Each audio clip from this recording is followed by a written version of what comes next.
Cada día, en cada lugar, miles de galegos e galegas levantan as persianas para sacar adiante os seus negocios contra vento e marea.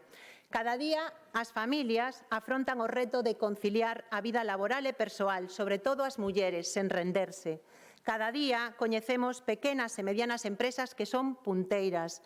Cada día temos exemplos do talento creativo da nosa xente da cultura en todos os eidos sin renderse ante as montañas que teñan que subir ou os desertos que teñan que cruzar.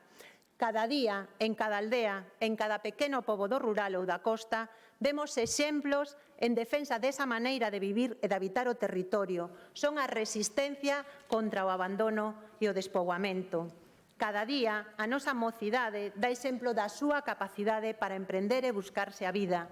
Cada día, miles de traballadores e traballadoras demostran que temos un tecido productivo de primeiro nivel e que temos capacidade para ser referentes no sector agrario, na pesca, na industria. Cada día podemos ver a solidaridade, a coraxe, a xenerosidade e o empuxe dunha cidadanía viva e activa que foi un exemplo nesta pandemia. Por todo isto e moito máis, Galiza é un gran país e non se merece un presidente que pensa e actúa en pequeno. Desde o BNG queremos construir unha nova Galiza, unha Galiza en grande. E nese empeño seguiremos traballando desde o optimismo, da intelixencia e da vontade, man a man cos galegos e cas galegas. Moitas gracias.